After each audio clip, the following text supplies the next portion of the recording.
नमस्कार, आप देख रहे हैं दैनिक साथी हरियाणा। साथियों, रेवाड़ी शहर में एक बड़ी वारदात सामने आई है। हुआ यूं, एक कपल आभूषण विक्रेता की दुकान पर ग्राहक बनकर पहुंचता है और महज 3 मिनट में 3.25 लाख रुपए के आभूषण चोरी कर फरार हो जाता है। अब शहर थाना पुलिस मुकदमा दर्ज कर जांच कर रही है। चोरी की यह पूरी वारदात सीसीटीवी में भी कैद हुई। आप तस्वीरों में भी देख सकते हैं किस तरह से एक व्यक्ति सोने की चेन देता हुआ दिखाई दे रहा है, वहीं महिला उसको छुपाती हुई दिखाई दे रही है। पुलिस को दी गई शिकायत में रेवाड़ी शहर के सेक्टर 1 निवासी राजीव जैन ने बताया कि उसकी गुड़ मंडी में राजीव ज्वेलर्स के नाम से एक दुकान है। 16 अप्रैल की शाम करीब 6 बजे वह व उसका नौकर सुभाष सोनी दुकान पर मौजूद थे। इसी दौरान एक महिला व व्यक्ति बाइक से दुकान पर आते हैं। उन्होंने 10 ग्राम सोने की चैन खरीदने की बात कही। उनको 15 से 16 सोने की चैन दिखाई गई, लेकिन उन्होंने कहा कि और चैन दिखाइए। फिर उन्होंने कहा कि 10 ग्राम की नहीं, 7 ग्राम की चेन दिखाओ। वहीं व्यापारी कहता है कि 7 ग्राम की चेन तैयार नहीं है। इसके बाद वे बोले कि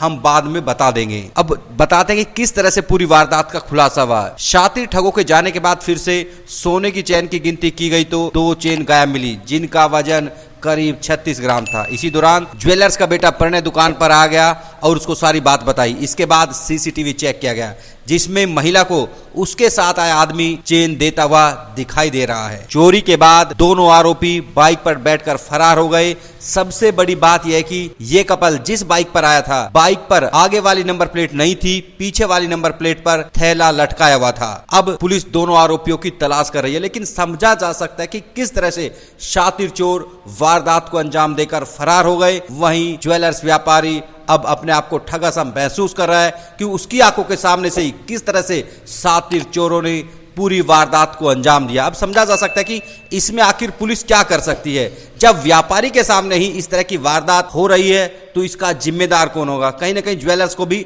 सतर्क रहना होगा।